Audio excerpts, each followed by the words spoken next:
इंद्रिकर महाराज लोकांना सांगतात की लग्न साधे करा आणि स्वतः मोठा केला. त्याचं उत्तर असं आहे, ज्याची परिस्थिती आहे, ज्याला संतांनी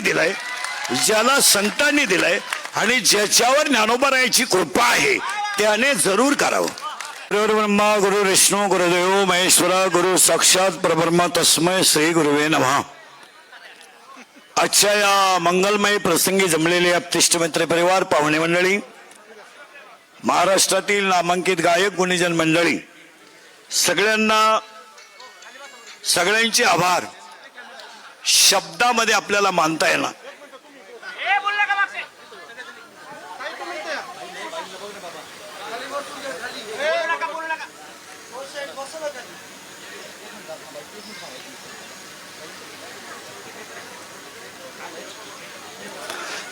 संपलं का रे तुमचं?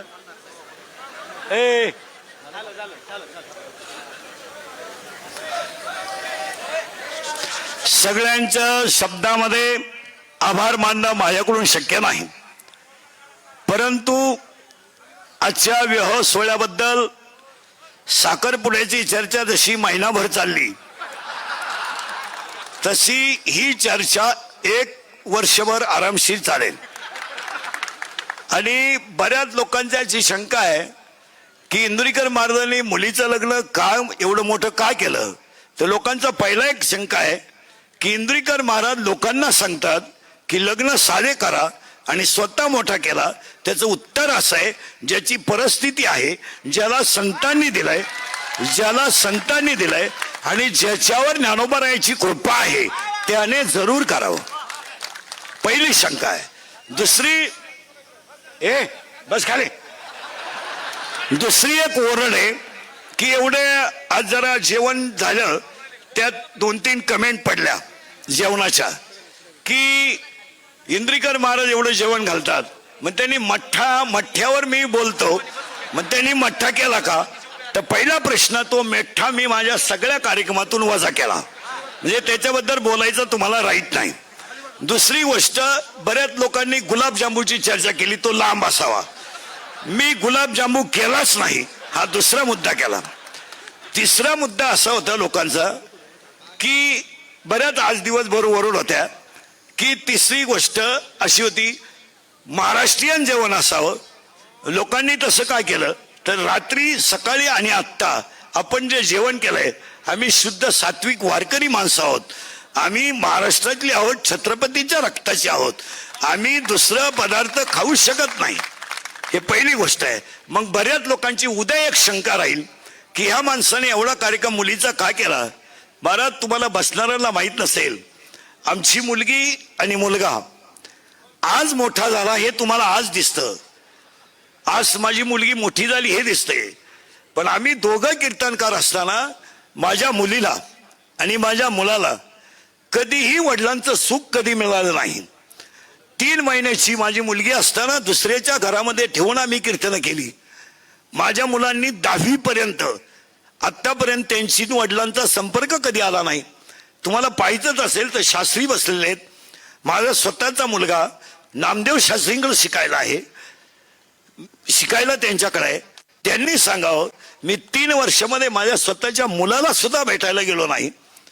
शास्त्री सांगतील, आम्ही रात्रंदिवस 32 वर्ष रक्ताचं पाणी करून 6-6 तास बोलून 800 किलोमीटर प्रवास करून आम्ही कुटुंब चालवलं.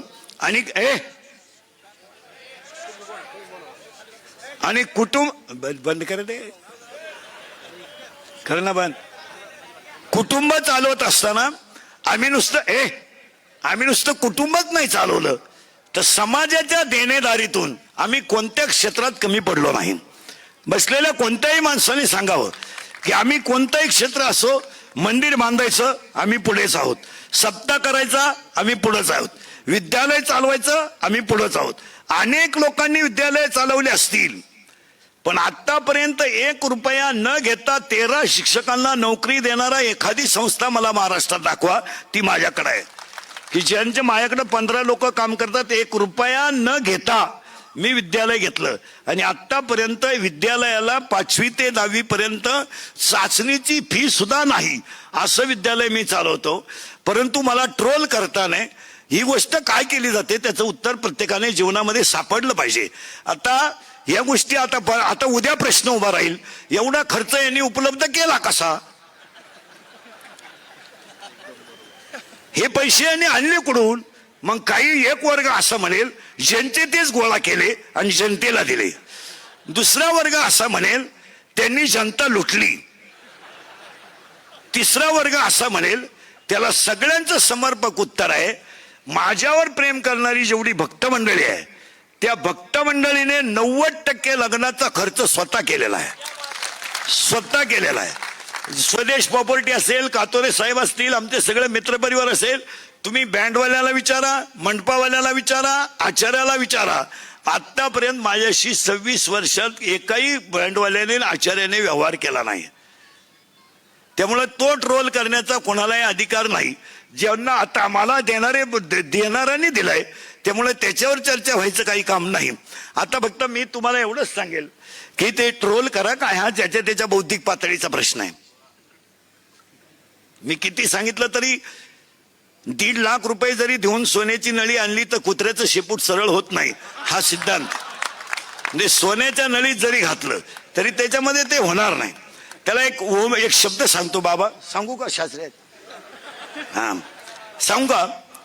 विश्वामध्ये जेवढे ग्रंथ झाले त्या ग्रंथांमध्ये श्री गणेशाय नमा, ओम श्री गणेशाय नमा, ओम नमोजी. पण सांगदेव 65 लिहिताना सांगदेव 65 मध्ये 3 गोष्टी अशा आल्यात, एक हठयोगी आहे आणि एक ज्ञानयोगी आहे. सांगदेव महाराज हठयोगी आहे आणि ज्ञानेश्वर महाराज ज्ञानयोगी आहे. हठयोग्याकडून आलेलं पत्र ज्ञानयोग्याकडे येत आहे तेव्हा ते कोर आहे, तेव्हा ते कोर आहे. आणि ज्ञानयोग्याकडून पत्र जात आहे ते हठयोग्याला जात आहे, त्यामध्ये 65 ओव्या आहेत आणि 65 ओव्यांमध्ये 3 ओव्या अशा आहेत.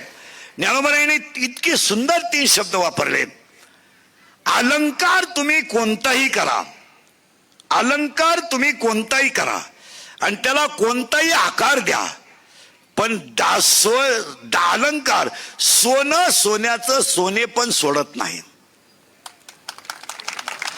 कपडे तुम्ही कोणती घ्या, कापड सूत सोडत नाही. आणि गुळ तुम्ही कापा, फोडा, भुगा करा, पाण्यात भाजवा, शिजवा, गुळ त्याची गोडी सोडित नाही. तसं समाजामध्ये नास्तिक प्रवृत्तीची लोक, तुम्ही त्यांना काही करा, ते त्यांचा मूळ स्वभाव सोडू शकत नाही. पण अशी माणसं जरूर पाहिजेत. त्यामुळे आपल्या चुका ध्यानात येत नाही. प्रथमतः तुम्हा सगळ्यांचे आभार मानतो. सगळ्यांचं तुमचं कौतुक करावं तेवढं थोडंच आहे. आपण वेळ जास्त झालाय. तुम्ही माझ्यासाठी जेवढं प्रेम आतापर्यंत टिकवलं हे तुमचं माझं, तुमचं माझ्यावर, मी तुमचा मुलासारखा आहे असं प्रेम समजून शेवटपर्यंत प्रेम राहावं. आणि सगळ्यात महत्वाची गोष्ट, या कार्यक्रमाला देशमाने साहेबांचं अनमोल सहकार्य मिळालं आणि हा कार्यक्रम कातोरे साहेब, देशमाने साहेब भक्त परिवारानेच केला. मी यातलं काहीच केलं नाही. याच्यानंतर गुरुवारी शास्त्रींचे आशीर्वाद होतील आणि लंगत मंगलाष्टक होतील.